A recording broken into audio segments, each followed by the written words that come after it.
moogtahay in Messi uu niyad jabiyay daldan halka Kylian Mbappe uu qarka u saarnaa inuu dagaalka dhexdhaliyo qoyskiisa inaad tan maqashaa waa mid la yaab leh.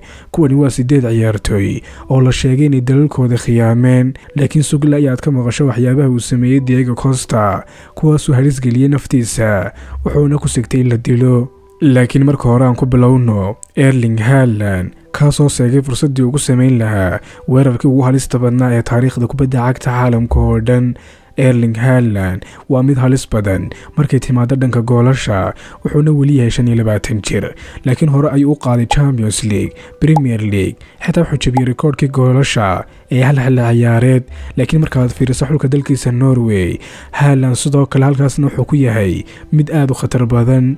wuxuu dhaliyay 24 gool 25 kulan oo uu saftay. laakiin bal u fiirso, wax walba si kale ay noqon lahaayeen haddii Haaland uu dooran lahaa waddo kale.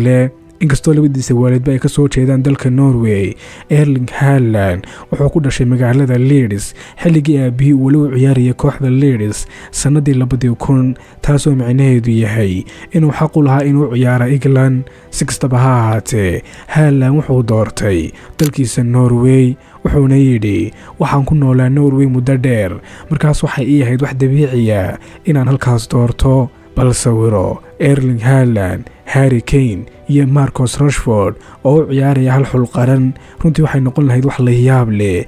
difaacyadana waxaa ku adkaan lahaa inay qabtaan iyaga. waa mid fudud in la fahmo sababta uu Erling Haaland u doortay dalkiisa Norway.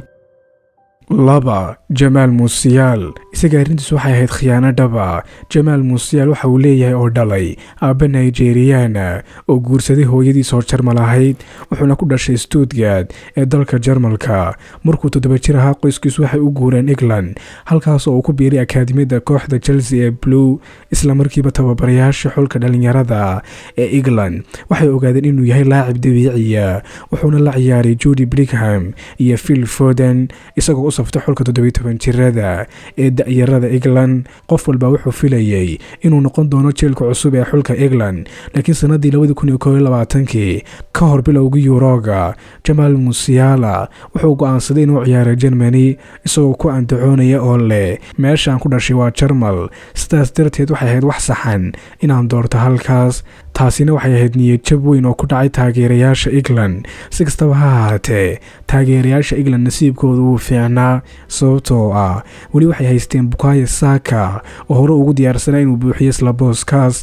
Saka ma ahan magac Ingiriisa, waalidkiisuna waa Nigerian, waxayna u soo haajireen London sanadii 1990 halkaasoo Bukayo Saka uu ku dhashay sanadii 2001. wuxuu muujiyay heebadiisa kubadeed markuu ahaa da'yar, wuxuuna ka soo ciyaaray dhammaan heerarka dhalinyarada ee England. laakiin markuu waqtigii yimid inuu doorto xulka rasmiga, ma ahayn mid sahlan. xulka Nigeria ayaa ku cadaadiyay inuu ciyaaro iyaga, waxayna xitaa u direen mas'uuliyiin kala duwan si ay ugu qanciyaan. dhanka kale, England ma aysan rabin inay iska fasaxdo isaga. markii uu Saka maqlay in Gareth Southgate uu qorsheynayo inuu uga yeedho xulka waaweyn ee England, waxa uu doortay England. haddii 2 dal ay isku hayaan cidda aad u ciyaarayso waa arrin weyn daawade, laakiin haddii 3 dal ay ku dagaalamayaan waa wax aad waali u ah. bal ee Kylian Mbappe, isaga ayaa tusaalaha ugu fiicana. Kylian Mbappe waa mishiinka goolasha, caawinta iyo xirfadda. wuxuu ku guuleystay koobka adduunka isagoo dhalinyaro ah, isla markii uu ka soo baxay Monaco sanadii 2016. waxay isku haystay dalal badan oo isaga doonayay. aabihii Wilfred Mbappe waa reer Cameroon, hooyadiis Faisal Lamar waa reer Algeria, halka Kylian Mbappe uu ku dhashay Faransa. taasi waxay ka dhigtay mid la 3 doorasho. ugu dambeyntii wuxuu doortay Faransa. aabbaha Kylian Mbappe dhalayna wuxuu yidhi waxaan rabay inuu ciyaaro Cameroon, laakiin xiriirka kubadda cagta ee dalka Cameroon waxay iga codsadeen lacag aanan awoodin inaan bixiyo. markaasna Mbappe waxa uu doortay Faransa, wuxuuna helay koobka adduunka, kubadda dahabka iyo sidoo kale National League. xaqiiqdii waa uu guuleystay isagu, laakiin Lionel Messi haddii uu dooran lahaa xulka u ciyaaro mid aan ahayn dooda gootnimo, waxay soo dhammaan lahayd sanadii 2010. bilowgii 2000 Messi waxa uu ahaa mucjiso. wuxuu helay dalabyo badan oo ka kala imaanaya xulal doonaya isaga. Charles Richard waa ninkii ugu horeeyay ee qoray qandaraaska qandaraaskii ugu horreeyey ee Messi ee kooxda Barca. waxa uu rabay in Messi uu ciyaaray Spain. markii Argentina ay maqashay qorshahaas waxay si degdeg u abaabuleen 2 ciyaarood oo dhalinyaro ah si Messi ugu ciyaaray iyaga una diiwaan gashadaan. wuxuu dhaliyay 3 gool labadii kulan, waxaana loo qaatay xulka 20 jirada iyo xulka 23 jirada ilaa iyo xulka waaweyn ee Argentina. Messi waxa uu yiri doorashada Argentina waxay ahayd mid aan shaki ku jirin, laakiin bal sawiro Lionel Messi oo ciyaaraya Spain xilligii ay qaadiyeen Euro sanadii 2008, sanadii 2012 iyo koobkii adduunka sanadii 2010. runtii waxay go'aamin lahayd dooda Ronaldo ee go'aanimada. Messi waxa uu doortay dalkiisa sababtoo ah uu jecel yahay, laakiin Pepe waxa uu sameeyay taalidkeeda isagoon xitaa halkaas ku dhalan. Pepe waa difaac halyeeya, inkastoo mararka qaar uu dhaqmi jiray si waaliya, laakiin waa mid ka mid ah daafacyadii ugu adkaa kubadda cagta adduunka. wuxuu ciyaaray Portugal, balse wuxuu ka soo jeeday dhalasho ahaan dalka Brazil. markii uu 18 jir ahaa wuxuu u guuray Portugal si uu tijaabo ugu maro kooxda loo yaqaan Maritimo. wuxuu yiri dadka reer Portuguese waa dad naxariis badan. markaas ayuu go'aansaday inuu noqdo muwaadin dhaba, wuxuuna xulka Portugal ku biiray sanadii 2007. tan iyo markaas wuxuu la qaaday Euro-ga National League, wuxuuna noqday ciyaaryahankii ugu da'da weynaa ee gool ka dhaliya koobka adduunka kadib markii uu madax ka dhaliyay isreebreebkii 16 dalka Switzerland sanadii 2022. laakiin Diego Costa sababtiisu ma aysan ahayn jacayl ee waxay ahayd nacayb. runtii Diego Costa waxa uu ku dhashay Brazil, wuxuuna ciyaaro kulamo saaxiibtinimo u ciyaaray xulka Brazil sanadii 2013. laakiin markii la siiyay dhalasho Spaanisha wuxuu u qoray warqad xiriirka Spain isagoo ka codsanay inuu ciyaaray Spain halkii uu ka ciyaari lahaa Brazil.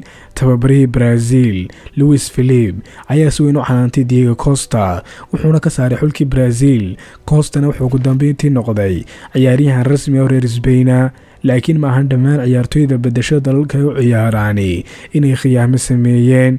Alphonso Davies isaga midiisu waa sheeko kale, wadanka uu ciyaaro ayaa noloshiisa badbaadiyay.